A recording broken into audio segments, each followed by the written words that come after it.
Hello and welcome everyone, I'm Madals and today I have got game number 1 of a best of 3. It is from RedBull BattleGrounds New York and it is a ZVP. Spawning down in the bottom left hand position of Yonsu as the blue Zerg player representing Team Liquid, it's Snute. And his opponent up in the top right, the red Protoss player representing SK Gaming, it's MC.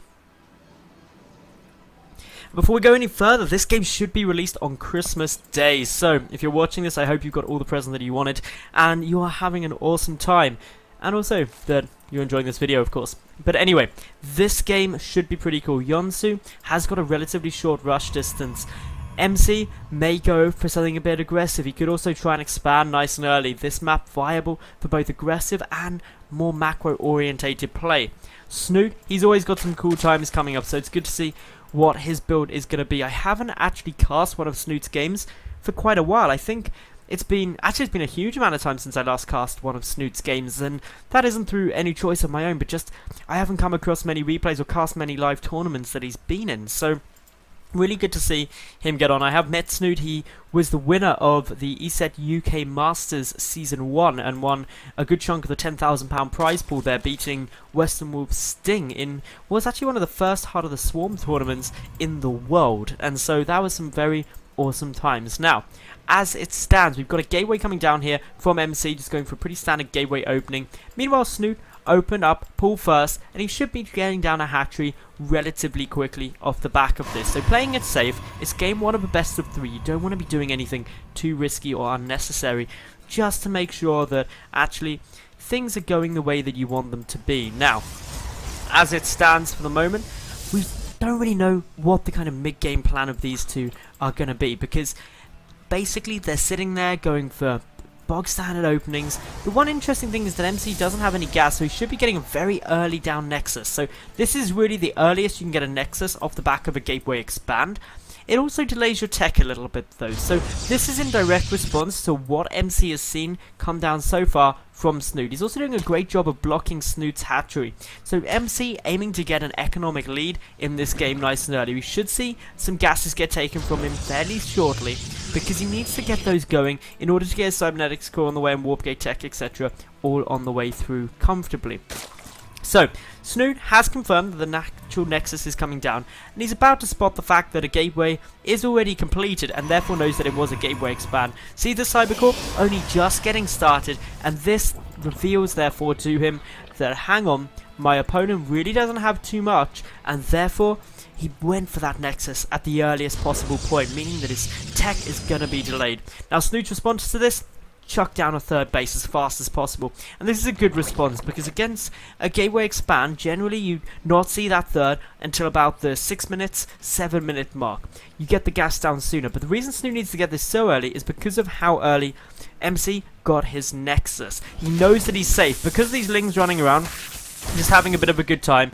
Snute is aware that MC really doesn't have anything too threatening. He's got a couple of zealots, and that's it. He's kind of boosting out a stalker now, but all in all, Snute should be comfortable in terms of being able to defend anything that comes across now, just due to the amount of vision that he's gathered using these two lings. So very nice times here coming down from Snute. Meanwhile, MC just pushing forward with these two zealots. The Zerglings are going to get a little bit of confirmation of that. There's currently only the single queen down, so Snute is going to be forced to make a few extra lings, and by a few extra, he's actually going to have to make quite a few. I estimate that he needs to go up to about 10 lings or so, and that's if he doesn't pull the queen down from the third, actually back up in. But MC scouts now that the third base is here, and this is where things could get a little bit problematic for Snute, because he's got these rocks in the way, so he's got to come the long way round. This queen definitely going to be in danger until the creep kicks in, and so there we go. But MC splitting up those zealots, going to be able to try and take this down as quickly as possible. The Stalker and Mothership Core coming in as well, add in a lot of potential damage. The Zerglings taken out very efficiently here. Snute being forced to make a lot more just to be able to hold this for the time being. Losing the queen, losing a couple of lings, MC having done 400 minerals worth of damage while taking no damage himself. Speed is not yet finished, as one Stalker that was coming in to reinforce trying to get surrounded here. MC doing a great job of just kiting away from it. He's still got all of this up. His Mothership Core with enough energy to mass recall is really important, because that means if he does get surrounded, he can always hightail it out of there should he think that the engagement won't go in his favour. Now, one Stalker getting very low will get taken out, but Snute still has to contend with 2 Zealots and the Stalker and Mothership Core while taking a lot of damage with this third. Another Queen comes out, but is forced to run away very quickly. The second Queen on its way now here for Snute. He's going to be able to try and force this off. We'll get this around on that Stalker, but Mass Recall going to be utilised. So, MC did a nice little bit of pressure there. Meanwhile, back at home, he added on 3 additional gateways and is now starting up the forward. So he's going to be going into some more pressure while taking into robotics facility tech. Meanwhile, Snute, road drone on its way and down quite a lot in the drone count, 32 to 41. He needs to pump out some more drones. He's been forced to make an awful lot of Zerglings. And if we look at the resources lost, MC trading very effectively, losing about 600 less resources than that of Snute, but did lose a little bit of gas. 50 to 1 Stalker, not the end of the world. Now, MC, his follow-up to this is, as I said, going to be some more pressure. He's got the probe ready to come and place the proxy pylon, but Snute sitting around with a couple of lings just to make sure that he's got good map vision and knows of any sneaky shenanigans that could be on their way. Unfortunately, not keeping vision at the center of the map, he's unaware that MC's just coming right through the middle with quite a lot of stuff. A counter-attack, probably not going to be able to do too much. He may trap a couple of units out of position here as they are reinforcing, but already the pylon coming down. A few Spore Crawlers coming in to play for Snute, but they're a bit of a misread because clearly there's not too much in terms of air units on the way through or any need for detection. 2 sentries get taken down as they are trying to reinforce, and that is a very nice pick off for Snute, dealing 200 gas worth of damage and also reducing the force field count. But MC does have more pylons getting closer and closer. This Spore Crawler will help to try and force back the Mothership Core, and the reason that's important is because you don't want a mass recall to be available, and it is currently, but unfortunately some great force fields for MC prevent Snute from being able to get the wraparound of these units, and therefore the push maintains all of its momentum. Yes, a lot of force fields were used, but for the moment, everything still in play. Queen's getting zoned out by some more force fields. This is really good control. The Zealots could do being in front of the sentries, but that's not urgent for the moment. But the great news for Snute is he does have 6 roaches on the way through. And since MC is only getting out his first Immortal now, he doesn't have too much to worry about. Yes, the Warp Prism is also there, but Snute, that's going to be a while until he's facing up against it. So he should be fine for the moment, just needs to make sure that he keeps producing units. The biggest concern I have for the Team Liquid player is his drone count. He's down at only 44. That's not very substantial considering we're already rapidly approaching the 11-minute mark in the game. Their 2-player supply though, very close. Second Immortal on its way as well now, both getting chrono boosted, plus 1 attack nearly finished, but MC firmly on 2 bases for the moment, and that's something that Snute is aware of. He's keeping a good amount of vision with this Overlord. Going to come and check back just to take a peek on whether or not that third has yet been secured, and he's going to be happy to see that no, it hasn't.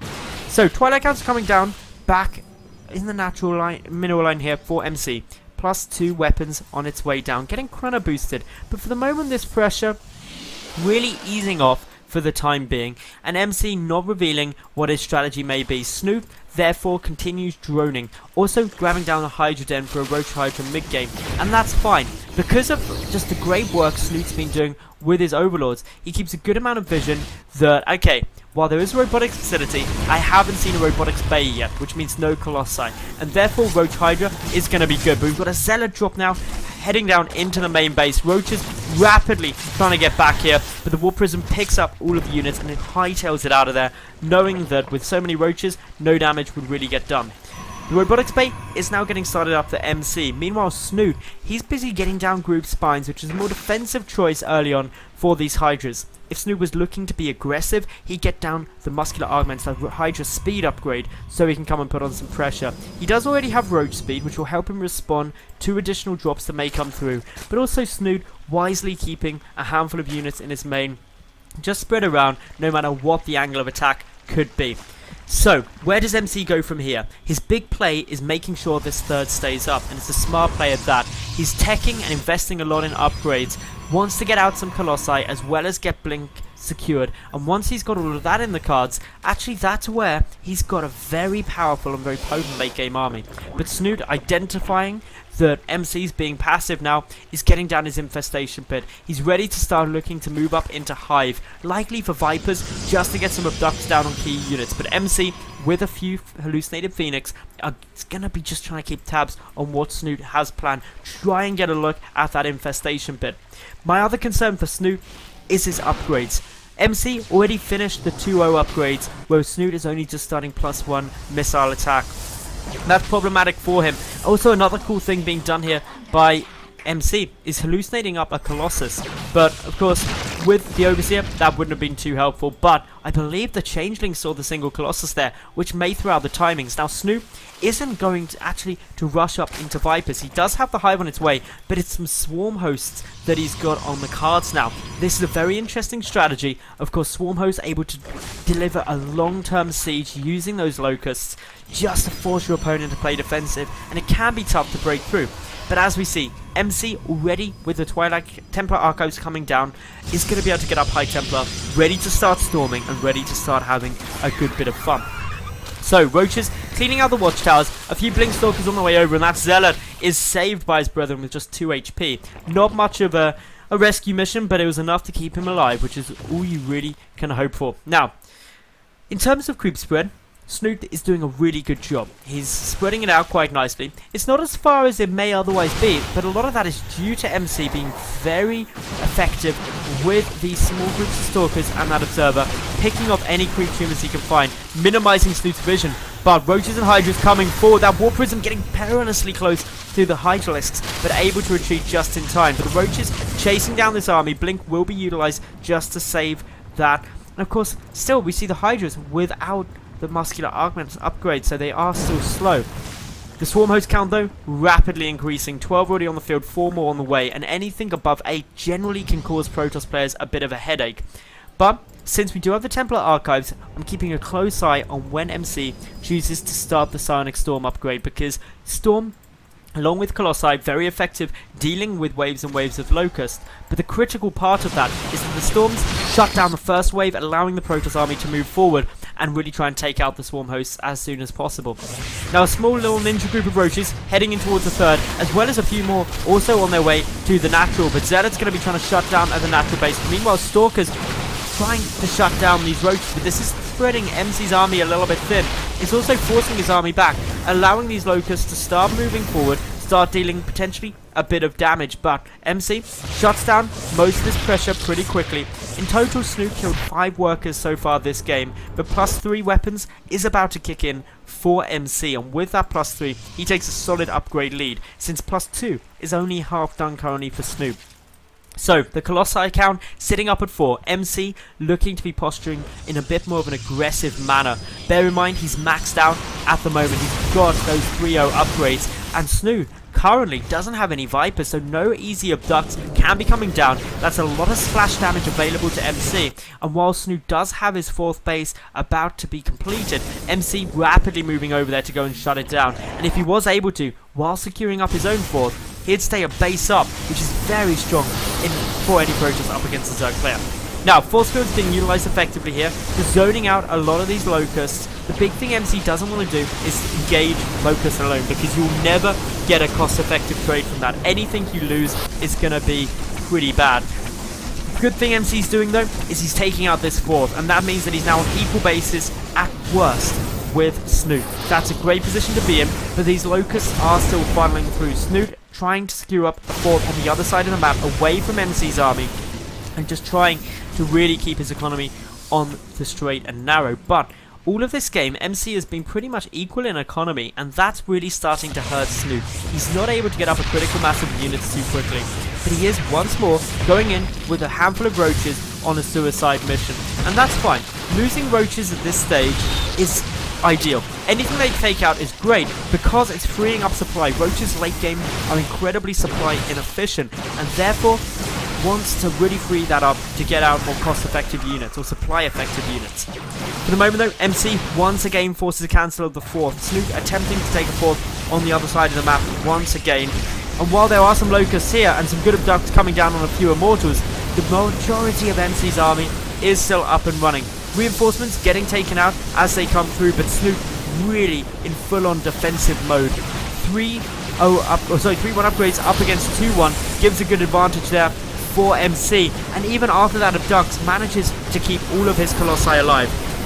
Blinkstalkers up into the high ground, and this is where stuff starts looking very dangerous for MC. While there are a lot of swarm hosts about, Storm is research and therefore is going to be used to thin the Locust numbers. The Colossi as well, trying their utmost to stop this, but just from sheer volume of Locusts, MC forced to pull back. There's 33 swarm hosts on the field, and currently 2 Vipers, soon to be 5, but as we see, just this mass, 66 Locusts per swarm, forcing MC back, and he's in a bit of a tough spot now in order to try and break this defensive line. Snute, he's trading relatively equally, but when you're going for a swarm host style play, you don't want equal.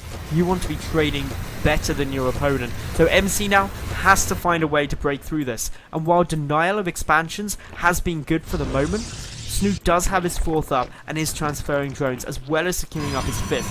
MC should be okay with that though, since his own 4th is now starting to mine. But who is going to be able to take out the army? Really, whoever is able to annihilate their opponent's force will be in the better spot and probably will win this game. It's simple as that. The resupply would be too long. MC pushing forward now, a couple of good blinding clouds going down, but unfortunately Snute leaving a lot of his swarm hosts unburrowed, meaning no locusts are getting made. A couple of locusts coming in from the side, chipping stuff off, but MC pushing in very aggressively. Has he bitten off more than he can chew though, as these locusts start making their way forward? For the moment we can see that MC does not have an observer, so he has no way to deal with these burrowed swarm hosts, shy of just storming them. But Snute falling back, trying to be very cautious. He's lost a lot of swarm hosts there, 11 in total, and now his main force is starting to take the damage. Pushing down this choke minimizes the area of locusts that can engage. MC valiantly pushing forward, charging through everything that Snute throws at him, and the Colossi at the back just racking up so many kills, showing that with the +3 attack they're able to plow through these swarm hosts as if they are not even there. A couple of abducts, well, one abduct goes down, and that is it. Unfortunately for Snute, he's down to just 125 supply, and MC's army is still looking just as threatening as it was previously. Snute, remember, is also starting to look a little bit desperate for income. MC, with his 4th up, has got that secured, isn't yet using the gas, but he's still got a huge army supply lead. He's over double the army supply of his opponent, and is still continuing on with this pressure. Snute really has to find a way to break this, and he's going to get some beautiful abducts down if he wants any chance of winning this game, because it's the Colossi that are just dealing so much damage, and the engagement position is fantastic. By engaging on this ram, he can just choke out a lot of these locusts with force field and minimize the damage that he's going to be taking.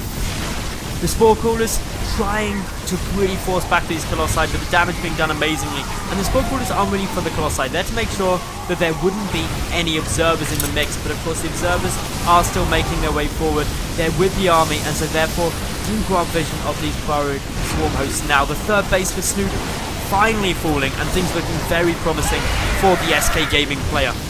Snute losing a couple of Vipers here. They're quite low on energy, needs to try to get a couple of abducts, but even if he does, with only 11 swarm hosts remaining, things really aren't looking too promising for the Team Liquid player at the moment. Snute trying to abduct these Colossi back into those spore crawlers, but knows he can't do it. GG's out, and MC will take game number 1 of this best of 3. So if you liked that video, make sure that you give it a like, subscribe, and of course leave a cool comment, and I'll be back with game number 2 in just a second. Flick over there and I'll catch you soon.